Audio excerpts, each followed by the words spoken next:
La clé, c'est que le temps est précieux. Maintenant, laissez-moi vous dire la description du temps de Bill Bailey. La vie n'est pas juste passer le temps. La vie est une collection d'expériences. Leur fréquence et leur intensité. La vie ne consiste pas seulement à regarder l'horloge s'écouler. La vie est une collection d'expériences, leur intensité et leur fréquence. Quand mon ami Marc est mort à 44 ans, quelqu'un a dit « c'est jeune pour mourir ». Mais s'il avait vécu 4 vies en une, il n'est peut-être pas trop jeune.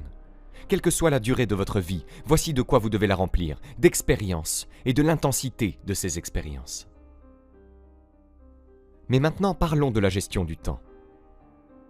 Voici l'une des meilleures questions que nous avons abordées précédemment. Quand devriez-vous commencer à construire cet hôtel ? La réponse, dès que vous l'aurez terminé. Maintenant, notez celle-ci sur la gestion du temps. Quand devriez-vous commencer la journée ? Dès que vous l'aurez terminé. Planifiez la journée du mieux que vous pouvez, en laissant une grande place à l'improvisation, aux surprises et à toutes les choses qui se produisent au cours de la journée. Mais si vous avez planifié une bonne journée productive, et que maintenant vous commencez cette journée, vous n'en reviendrez pas de voir à quel point votre temps sera plus précieux. Ne commencez pas la journée avant de l'avoir terminée.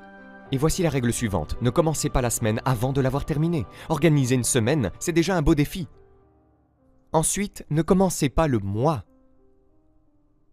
avant de l'avoir terminé. Les endroits où aller, les gens à voir, la productivité, les ventes, les clients, le développement et tout le reste de ce que vous voulez accomplir pendant 30 jours.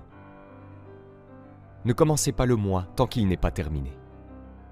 Et puis voici la règle la plus importante. C'est un véritable défi. Ne commencez pas l'année avant de l'avoir terminée. Il ne s'agit pas de la terminer minute par minute, au mieux de vos capacités. Mais pour ce qui est de l'essentiel de ce que vous voulez accomplir, assurez-vous que tout soit prêt au moment où le 1er janvier arrive.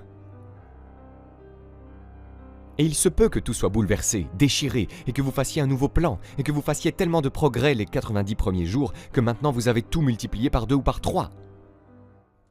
Parce que cela m'est arrivé. Je pensais, waouh, voilà comment ça va être une super année. Mais au moment où je finissais le 3e mois, je roulais, je m'envolais. Il se passait tellement de choses que j'ai révisé tout mon plan de l'année. Maintenant, notez ça, les approches de la gestion du temps. Voici la première, descendre à quelque chose de plus facile. Le gars est dans les ventes et il dit « Oh, je veux posséder l'entreprise ». Il finit par posséder l'entreprise. Maintenant, il n'a plus le temps de jouer au golf. Il dit « Quand j'étais dans la vente, je gagnais beaucoup d'argent, je jouais au golf 3 jours par semaine. Au diable tout ça, au diable la gestion. Ma vie n'a plus jamais été la mienne après que j'ai commencé à gérer.